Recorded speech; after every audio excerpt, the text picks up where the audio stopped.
우리 옆에 있는 분들과 함께 인사하겠습니다. 샬롬, 주님의 평화를 빕니다.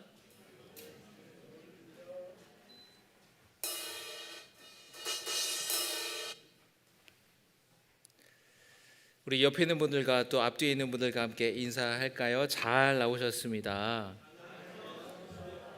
할렐루야.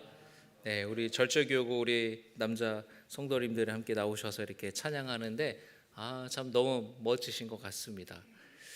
믿음의 아버지로 또 믿음의 남편으로 또 우리 교회에서 믿음의 성도들로 든든히 서 가시기를 주님의 이름으로 축복합니다. 네, 우리 약복강 기도의 마지막을 대미를 장식해 주셨는데 우리 오늘 절절교구 우리 기도 제목을 보시고 또 함께 기도 시간에 또 기억하시고 기도해 주시기를 바랍니다. 여러분, 우리는 중보 기도의 힘을 믿습니다. 야고보서 5장 16절의 말씀에 그러므로 너희 죄를 서로 고백하며 병이 낫기를 위하여 서로 기도하라. 의인의 간구는 역사하는 힘이 큼이니라. 아멘.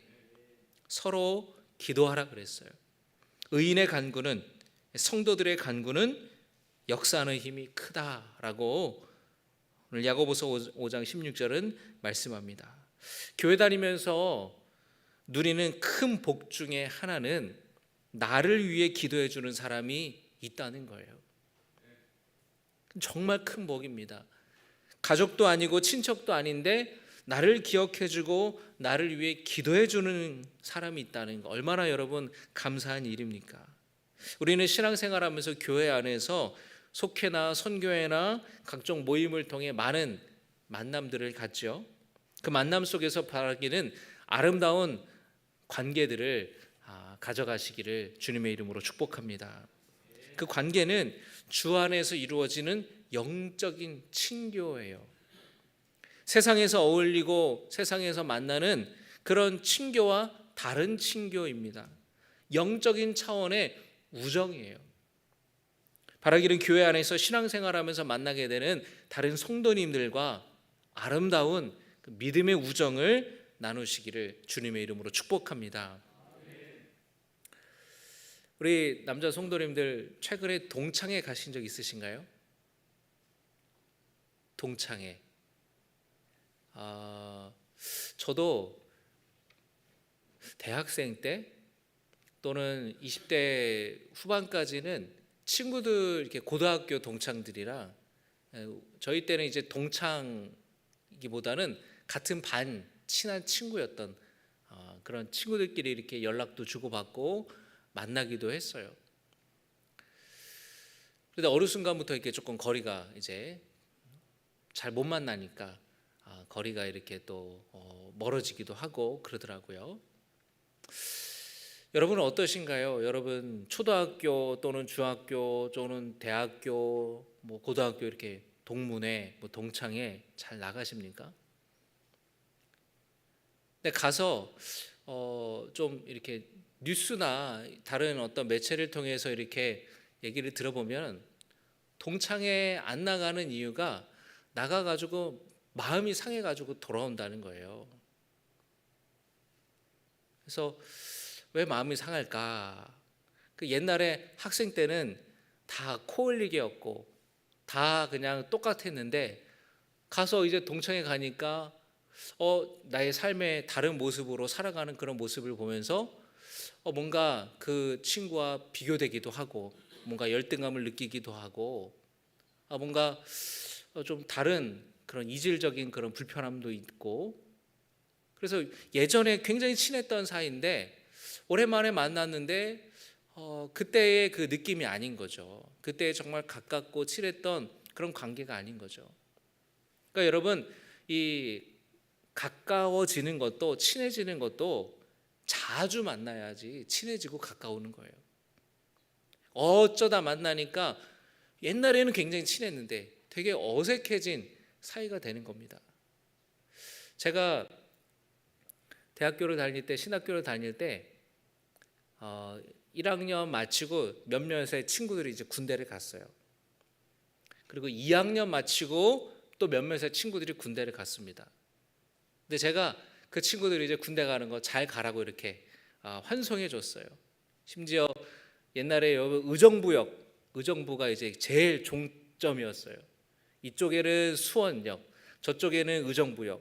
의정부역에 딱 내리면 306 보충대라 그래가지고 이 훈련소 가기 전에 이렇게 잠깐 머무는 곳인데 거기에 이제 입영하는 친구를 거기까지 마중 이제 데려다 주고 같이 이제 밥을 먹는데 이게 밥인지 모래알인지 먹고 이제 잘 가라고 이렇게 인사해주고 건강하게 잘 갔다 오라고 이렇게 친구들을 다 보냈습니다.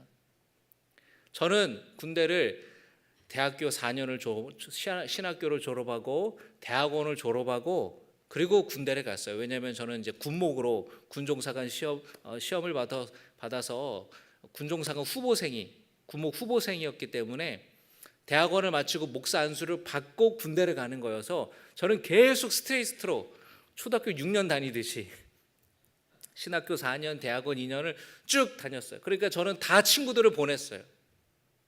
그리고 3학년이 됐는데 다 친구들은 군대 가고 3학년이 딱 됐는데 같이 공부하게 되는 사람이 누구예요? 저보다 2년, 3년 선배들이랑 복학한 선배들이랑 같이 수업을 들었어요. 그렇게 선배들이랑 이제 친해지고 그랬는데 이제 제가 졸업을 하고 대학원에 갈 때쯤 친구들이 복학을 하는 거예요. 근데 같은 신학교 아니지만 대학원과 학부 건물이 달랐거든요. 잘 못 만나요. 수업 시간에도 못 만나고 그리고 2년 동안의 공백이 있으니까 1학년, 2학년 때는 그렇게 붙어 다니고 친해던 친구들이랑 서먹해지고 좀 자연스럽게 거리가 일부러 그런 건 아닌데 자연스럽게 멀어지게 되더라고요. 자주 만나야 친해지는 거예요. 여러분, 교회에서 일주일에 한 번 만난다는 거 또는 속회로 또 만나고 또 주중에 예배로 만난다는 거는 여러분 굉장히 자주 만나는 겁니다. 물론 여러분 직장 동료들이랑은 매일같이 만나지만 직장 동료들이랑은 좀 다르죠. 그러니까 교회 안에서 만나는 그 우정, 교회 안에서 만나는 그 관계들이 얼마나 소중한지 몰라요. 여러분 그 아름다운 우정을 우리 교회 안에서 여러분 잘 갖고 나가시기를 주님의 이름으로 축복합니다. 왜 제가 이런 우정에 대해서 이야기를 서두에 말씀을 드리냐면 오늘 마가복음 2장에 보면은요 그 아름다운 우정으로 인해서 참 그 간절한 믿음으로 친구들의 믿음으로 인해서 병 고침 받는 이야기가 나오기 때문입니다. 예수님께서 가버나움에서 말씀을 전하실 때였어요. 워낙 많은 사람들이 예수님의 말씀을 듣기 위해 그 집을 막 찾아와서 완전히 문전성시를 이루게 되는 거예요. 예수님 보려면 번호표 뽑고 기다려야 돼요. 예수님 만나려면 예수님 말씀 들으려면 번호표 뽑고 기다려야 되는 상황이에요. 그 예수님이 머물렀던 집에 사람들이 가득 차서 이제 도저히 더 이상 사람이 들어갈 수 없을 정도였는데 그때 몇 명의 사람들이 중풍으로 인해 거동할 수 없는 한 사람을 들것에 싣고 왔어요. 이 중풍에 걸린 사람을 들고 온 4명의 사람들은 이 중풍 걸린 환자의 가까운 친구들이었습니다. 이들이 예수님에 대한 소문을 들었어요. 어떤 사람들은 예수님의 가르침이 그 어떤 사람보다 대단하고 통찰력이 대단하다, 선지자다, 예언자다, 메시아다 라는 그런 소문이 났습니다. 질병으로 고통받는 많은 사람들을 고쳐주셨다, 못 고치는 병이 없으시단다, 이런 소문이 다 이 친구들이 들은 거예요. 그래서 이 중풍으로 고통받고 있는 이 친구를 예수님을 만나게 해야겠다, 그 마음으로 예수님이 계신 곳에 찾아온 겁니다. 그런데 이미 많은 사람들이 찾아와서 도무지 그 집으로 들어갈 수가 없는 상황이었어요. 발을 동동거리고 있을 때에 참 막막한 마음으로 발을 동동거리고 있었습니다. 자, 여러분이라면 어떻게 하시겠어요? 어떻게 하시겠어요? 예수님이 말씀 끝날 때까지 기다리실 거예요? 말씀이 끝나고 사람들이 다 돌아갈 때까지 기다리시겠습니까? 아니면 오늘만 날인가, 내일 아침 일찍 오지 뭐 하고 되돌아가시겠습니까? 여기까지 왔는데 되돌아갈 수는 없는 거예요. 이 중풍 걸린 친구가 얼마나 실망이 크겠습니까? 게다가 예수님께서는 한 마을에만 머물러 계시지 않았어요. 여러 마을을 다니셨기 때문에 그 다음에 내일은 어느 곳에 갈지 몰랐습니다. 이대로 포기할 수는 없었어요. 그래서 이들이 그 집에 지붕에 올라가서 그 지붕을 뚫었습니다. 그 지붕을 뚫고 뜯어내고 그곳으로 친구를 줄에 달아 내리기로 결심했어요. 당시 이스라엘의 집은 우리나라의 어떤 콘크리트 지붕과 달라서 이 나무판을 대고 흙 같은 걸로 이렇게 덮었습니다. 그러니까 이게 뜯어내려고 마음을 먹으면 뜯어낼 수 있는 구조였어요. 그런데 여러분 생각해 보세요. 아무리 그래도 그렇지 생판 모르는 남의 집 지붕을 뚫는다라는 게, 남의 집 천장을 뜯어낸다라는 게 이게 쉬운 일이냐고요. 손해배상 청구하면 어떻게 할 거예요? 그런데 이 친구들은 그만큼 간절했어요. 여러분, 어려운 상황과 여건을 돌파해서 예수님께 나아가는 것이 믿음입니다. 막혀있는 벽을 뚫고 돌파해 믿음으로 예수님께 나아가는 게 믿음이에요. 여러분, 예수님께 나아가는데 혹시 어떤 문제가 있으십니까? 일이 바빠서, 약속이 많아서, 피곤해서 예배의 자리에, 기도의 자리에 나오지 못하십니까? 가족 중에 누군가 교회 가는 것에 대해서 불편해해서 눈치 보여 교회 못 나오시나요? 여러분, 믿음으로 돌파해서 예수님께 나아가시기를 주님의 이름으로 축복합니다. 할렐루야. 그 믿음으로 돌파해 나아갈 때에 하나님의 놀라운 능력이 여러분의 삶 가운데에 나타나게 되는 거예요. 오늘 우리 절제교구 우리 성도님들 나오셨는데, 직장에서 퇴근하고 집에 갔다가 다시 오고 식사는 좀 하셨나요? 지금 9시가 넘었는데 식사를 못 하실 수도 있었겠다, 그런 생각이 듭니다. 퇴근이 늦어지면. 교회 나오는 게 때로는 쉽지 않아요. 그러나 여러분, 우리 절제교구 성도님들 믿음으로 잘 돌파해 나오셨습니다. 할렐루야. 우리 절제교구 성도님들 뿐만 아니라 여러분도 마찬가지예요. 여러분, 날씨가 오늘 얼마나 추워요. 어제는 또 얼마나 추워요. 여러분, 이렇게 춥고 그러면 여러분 나가기 싫잖아요, 집 밖으로. 그런데 여러분, 이렇게 예배 자리에 금요기도엔 믿음으로 여러분 그 추위를 돌파해서 나오신 여러분을 주님의 이름으로 축복합니다. 옆에 있는 분들과 앞뒤에 있는 분들과 인사하겠습니다. 잘 돌파하셨습니다. 시작. 할렐루야. 여러분이 중풍병 걸린 친구들에게 돌파하는 믿음이 있었어요. 믿음으로 그 어려움들을 돌파해 나가는, 어떻게 이런 생각을 했는지. 간절하면 여러분 막 아이디어가 생각이 나잖아요. 어떻게든지 간절하면 여러분 뭔가 해결 방법이 나오는 거예요. 이 친구들은 돌아가지 않았어요. 믿음으로 돌파했습니다. 어떻게 해서든 이 친구를 예수님께 나아가도록, 예수님께 인도하도록, 예수님과 만나도록 그렇게 해야겠다라는 일념 하나로 그 지붕을 뜯어내는 거예요. 그러니까 갑자기 천장이 뜯어지면서 막 흙더미가 떨어지니까 사람들이 놀라가지고 막 혹시 천장이 무너지면 큰일 나잖아요. 쳐다봤습니다. 근데 막 사람들이 막 천장을 뜯어내는 거예요. 그러니까 밑에서는 막 난리가 났겠죠. 여러분 생각해 보세요. 이보시오, 뭐 하는 거요? 여기 사람이 이렇게 많은데 지금 왜 이렇게 위험한 짓을 하는 겁니까? 당신들 누구요? 막 서로 소리치지 않았겠어요? 이 사람들 진짜 남의 집에서 지금 뭐 하는 겁니까? 누가 좀 말려보세요. 근데 순식간에 지붕을 뜯어내더니 밧줄에 들것을 묶고 천천히 아래로 내리는 거예요. 들것에 실린 중풍병자. 그 예수님 앞에 그 친구들이 줄로 이렇게 내렸습니다. 예수님이 들것에 실려 내려온 중풍병자를 보시고 또 그 친구들을 보시면서 뭐라고 하셨는지 아세요? 당신들 때문에 지금 내가 설교하다가 지금 이게 뭐냐고 방해하고 말이지, 당신 뭐냐고 그러셨나요? 설교하다가 사람들이 막 집중력이 흩어지니까 짜증이 나가지고 막 비난하고 그러셨습니까? 아니에요. 5절의 말씀 한번 우리 같이 읽겠습니다. 5절입니다. 시작. 예수께서 그들의 믿음을 보시고 중풍병자에게 이르시되 작은 자야 내 죄사함을 받았느니라 하시니. 여러분 5절의 말씀을 보세요. 예수께서 그들의 믿음을 보시고, 누구의 믿음을 보셨다고요? 그들의 믿음. 그들이 누굽니까? 중풍병자 친구를 밧줄로 내렸던 4명의 친구들. 무모한 것처럼 보이고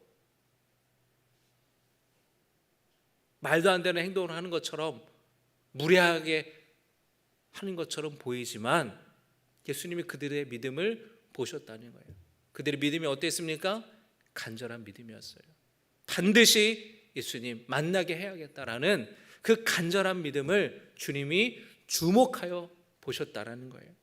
그리고 여러분 뭐라고 하십니까? 중풍병자에게 뭐라고 말씀하세요? 작은 자야, 작은 자야.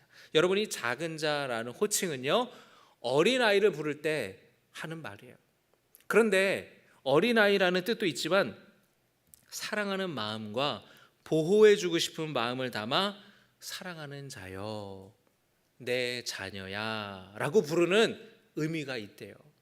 그러니까 여러분, 이 너무나 중요한 부분이에요. 예수님이 이 사람을 뭐라고 부르십니까? 중풍병자라고 불러요? 아니에요. 뭐라고 불러요? 작은 자야. 다시 말하면 사랑하는 자녀야 라고 부르신다라는 거예요. 여러분이 굉장히 중요한 내용입니다. 제가 오늘 이 말씀을 준비하면서 묵상하는데 한번 여러분 생각해 보세요. 사람들은 이 중풍병자를 뭐라고 불렀을까요? 뭐라고 불렀을까요? 병명을 붙여서 불렀을 거예요. 저 아무개 중풍병자야. 중풍병자라고 부르고 중풍병자로 대했어요. 그리고 자기 자신도 자기를 뭐라고 생각했겠어요? 중풍병자로 생각했어요. 여러분, 누가 암 진단을 받았습니다. 그러면 여러분, 사람들이 그에게 저 사람 암 걸렸대, 암 환자래, 자기 스스로도 나 암 환자야, 그렇게 생각해요. 어떤 사람이 우울증으로 힘들어요. 나 우울증 환자야. 다른 사람이 저 사람 우울증 걸렸대, 저 사람 공황장애가 있대. 다른 사람들도 그렇게 말하는 거예요. 여러분, 그런데 보세요. 그 병명이 납니까? 그 병명이 나예요? 아니에요. 그게 내 존재 전부를 규정할 수 있습니까? 암 환자라는 병명, 그게 나예요? 공황장애를 앓고 있는 사람, 그게 내 존재를 규정합니까? 그게 내 전부입니까? 아니라는 거예요. 암에 걸릴 수 있어요. 우울증에 걸릴 수 있어요. 공황장애에 걸릴 수도 있어요. 중풍에 걸릴 수도 있어요. 그런데 그게 그 사람은 아니에요. 질병만 그런 거 아니죠. 우리를 규정하는 호칭들이 얼마나 많습니까? 6.25 전쟁 이후에 태어난 사람들을 뭐라 그래요? 사회적으로 베이비 부머라고 얘기를 해요. 80년대 태어난 사람들을 X세대라고 얘기하고, 요즘 세대를 뭐라고 이야기해요?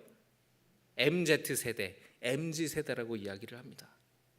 그런데 그렇게 부를 때에 그게 나를 다 설명해 주진 않아요.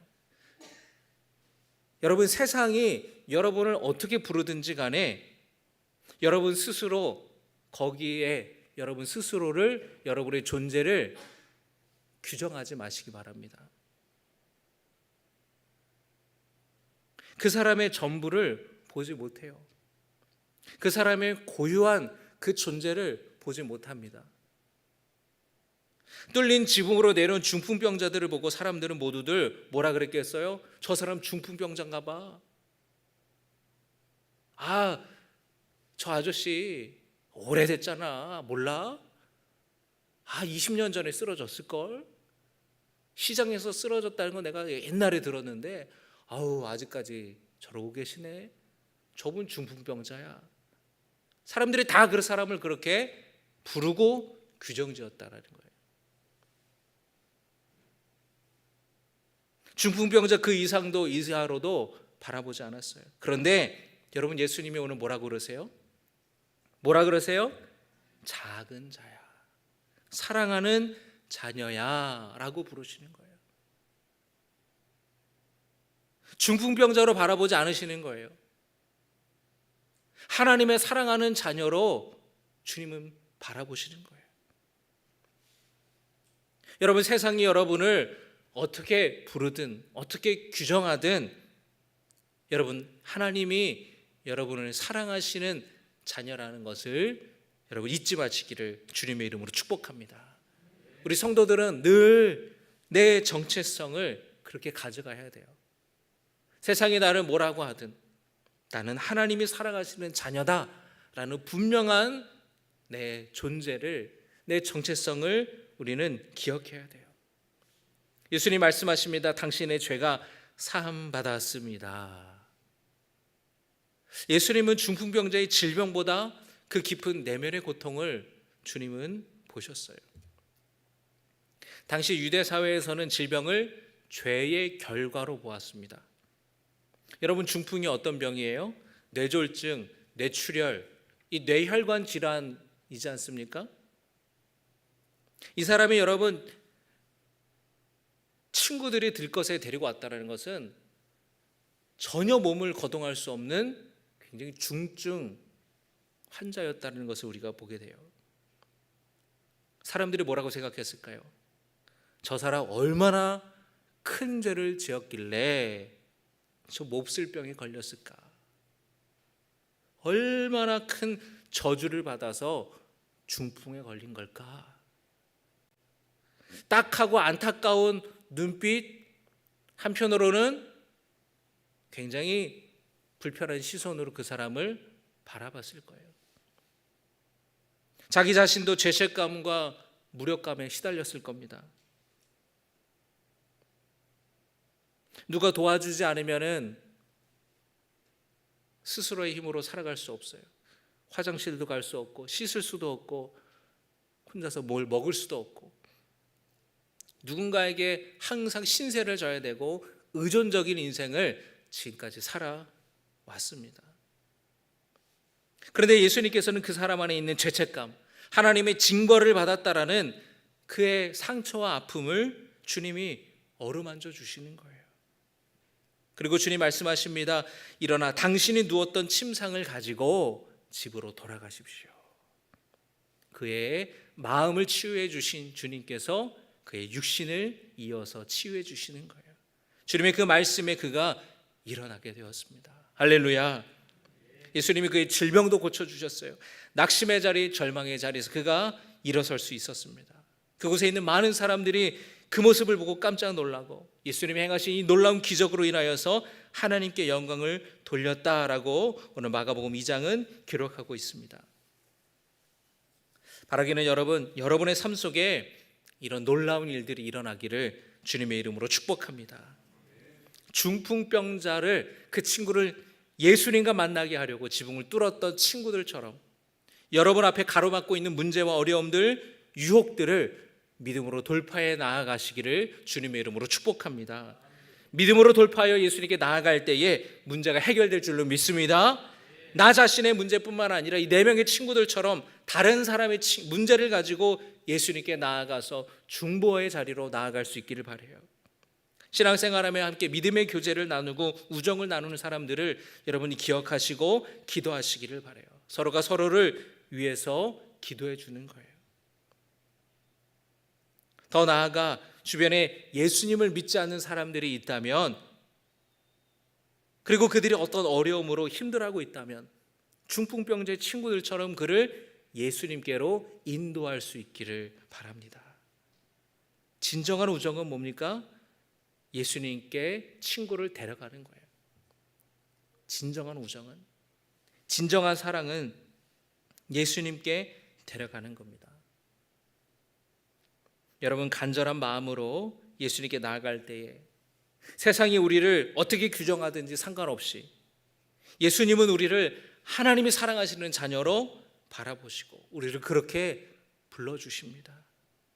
우리 삶의 문제뿐만 아니라 우리 마음의 고통과 아픔도 치료해 주시는 분이세요. 여러분 지금 어떤 어려움과 어떤 문제로 신음하고 계십니까? 바라기는 예수님께 나오시기를 바랍니다. 여러분은 하나님이 살아가시는 자녀예요. 그 어떤 것도 여러분을 향한 하나님의 사랑을 끊을 수 없습니다. 하나님은 자녀들에게 아낌없이 베푸시고 좋은 것을 주시는 분이세요. 그것을 믿으며 오늘도 간절히 주님께 기도하며 간구하시기를 바랍니다. 오늘 밤 주님이 여러분을 치료해 주실 것입니다. 오늘 밤 주님이 여러분을 다시 일어서게 하실 것입니다. 오늘 밤 주님이 여러분을 다시 회복시켜 주실 것입니다. 할렐루야. 여러분 믿음으로 간절히 주님 앞에 부르짖어 주님의 응답을 받아서 야복강에서 야곱이 두려움 가운데 불안 가운데에 그 천사를 놓지 못하고 내게 축복해 달라고, 내게 복을 달라고 그렇게 간절히 주의 사자의 옷자락을 붙잡았던 그 간절한 마음으로 여러분 믿음으로 이 시간 나아갈 때에 주님이 함께 하셔서 중풍병자가 고침받고 나음받는 놀라운 기적 같은 일들이 여러분의 삶 속에, 여러분의 가정 가운데에 역사하시기를 주님의 이름으로 축복합니다.